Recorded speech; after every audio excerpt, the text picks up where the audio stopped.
Now it's time for another Board Game Brawl preview with Nick Minahan, sponsored by BoardGameBliss.com. Hey people, today we're going to take a look at a game that is currently seeking funding on Kickstarter. You actually don't have that much time left. The game is called Deep Madness and is from Dimension Games. Now, if you like what you see throughout the rest of this preview video, I'm going to encourage you to go to the official Kickstarter project page. There will be a link up in the top corner of your screen as well as down in the description section underneath this video. Those links will take you to the page. You can find out more information than I could possibly tell you here, and hopefully you'll consider backing the project. Now, Deep Madness is a grand scale cooperative game. It's full of miniatures, or the final version will be, and tiles and things like that. It's an adventure game, but it's one with a unique spin to it. And instead of just like, oh, we're fantasy warriors trudging off into the wilderness, it takes place in either the modern day or the near future, where there's an underwater mining facility that has fallen into I was going to say hard times, but it doesn't really quite cut it. There's some terrifying monstrosities that are starting to plague the place, really like Lovecraftian horrors, and you and your team have to go down there and discover what's going on, investigate. You are called investigators in the game. But unlike other games that use those types of investigators investigating horrors, you're using things like tactical rifles and high-tech pistols and things like that to fight back against the monsters. There's quite a bit more to it than that, of course, so let me go ahead and give you a brief look at how the game is played with a prototype version of the game. So you'll see some prototype 3D printed miniatures in this version, but of course in the final version you can expect much nicer miniatures, but even these look pretty good. And as well as for the there's only standees for the characters that you actually play as, but of course in the final version there will be miniatures for those as well with colored bases, so just keep that in mind. And all the other components that you see may change in the final version too, just gotta throw that out there. But in any event, we'll take a look, and then we're going to come back and discuss it further.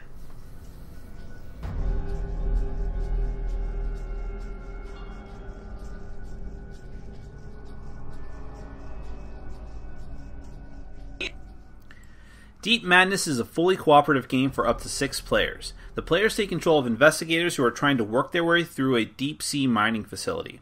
The game is played in chapters, each with their own setup and their own win and loss conditions. For instance, in this scenario, Linking Mines, the players must acquire the scenario cards out on the boards and then get them to the target zone and put them on the chapter board. They lose, however, if every player who is holding onto one of those cards before it's placed on the board is killed. Follow the instructions to set up the scenario, including map tiles and important tokens and cards, like the scenario cards themselves. Since this game takes place in an underwater facility, some of the rooms are actually submerged and will have tokens indicating that. Every player gets a dashboard, which details different special abilities they have, as well as their stats, which are health, resilience, sanity, and escape. Obviously, you do not want your health or your sanity to go down to 0. You'll also have a miniature to place on the board in the designated spot and a drowning dial, which starts at 6. Lastly, every player has a sequence card placed in a row, with monster cards placed underneath each one. An activation marker is placed on the lead investigator. There are also several decks of cards that you'll shuffle, and several other components, including status tokens and miniatures for the monsters, kept here until they enter the board. There are quite a lot of details in the game, so the easiest way to go over it is just to run through a round of the game. The first phase is the Devour phase. On the scenario board, you'll move the marker down 1 space on the track and resolve the new space. Some of these are special, like in this scenario they will force the players to lose oxygen from their dial. Flip the top card of the room deck to determine which room to devour, which involves flipping a tile over and putting a monster spawn token there, and then placing a devoured effect token. These can do things like strengthen the monster or weaken an investigator in the space. The second phase is the spawn phase. The number on the current space of the devouring track tells you how many spawns you need to resolve. For each one, you draw a spawn card and place the number of monsters indicated on it. Phase 3 is activation. The activation marker travels down the sequence line.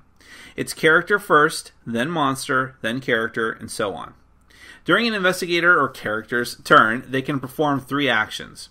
With those actions, they can move, search, trade, restore sanity, interact with hatches, or use special items that they've acquired, and attack monsters, of course. You can take any of these actions in any order and multiple times, but searching can only be done once per turn.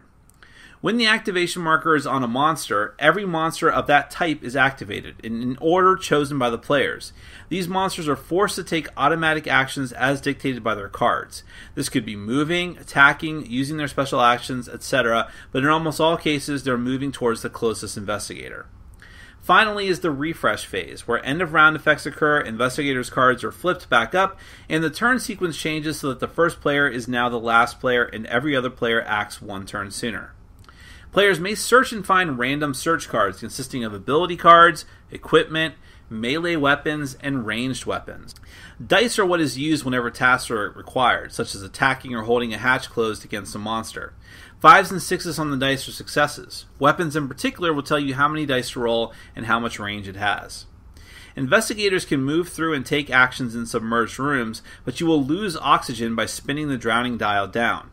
Eventually, you may start taking wounds, signifying dying, of course. The monsters, however, are the biggest threat, and they will use their pre-programmed actions always in order until the investigators are dead, or you win. They could cause physical or sanity damage, and there's a wide variety of monsters with terrible abilities. Even worse are madness cards, which have horrible effects the players may be forced to endure, but fortunately they are countered by the beneficial consciousness cards, which, if you acquire 10 of them total, can actually prevent movement on the Devourer track. Keep going until you meet the win or loss condition of the chapter. It might be easy to gloss over Deep Madness at first because, of course, you see these horror, Lovecraftian, sort of vaguely themed games a lot, and you also see adventure games with cooperative like tiles and character cards and all these types of things. However, I think that the total package of what Deep Madness comes together and brings to you is very unique, because it's not just that the theme is more high tech, but also mixing some of those fantasy elements and horror as well. But there's also just unique gameplay elements I haven't seen in other places. So, for instance, the sequence row was a totally new thing, at least in this particular incarnation, where you actually lay out the monsters, lay out the characters, and then you go from one to the other and activate them, which makes the game much more dynamic than a typical game where it's just like, okay, all the heroes go. Okay, now all the monsters go. And, or that type of thing. But again, bear in mind, too, it's also fully cooperative. A lot of games that fall into this category force one player to be the dungeon master or the overlord, so to speak, unless there's an app involved. There isn't one here. It's just that the game is on autopilot and works well in that regard. There's lots of other unique things to the game as well. The theme really comes through in the game because you're going down through these submerged rooms and you have a drowning dial. That's a very interesting and, again, dynamic thing to the game.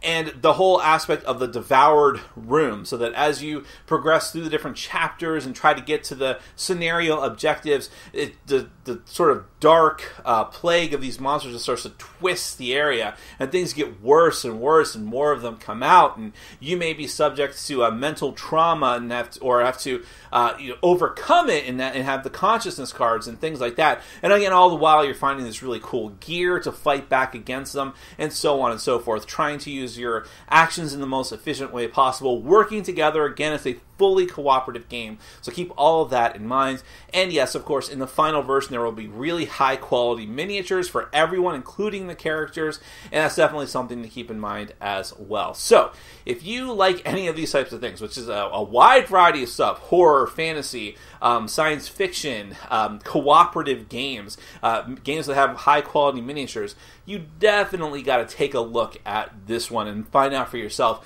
whether it's right for you, because it just might be. Go to the link. There's going to be one in the top corner of your screen, as well as down in the description section underneath this video. Those links will take you to the official Kickstarter project page. You can find out more information than I could possibly tell you here, and hopefully you'll consider backing the project. That is Deep Madness from Dimension Games. Thank you so much for watching and for supporting our sponsors. Take care. Thanks for watching. Follow us on Facebook, Twitter, and Patreon. And make sure to check out our sponsor, Board Game Bliss, where you can find an amazing selection of games from around the world. BoardGameBliss.com. Thanks for your support.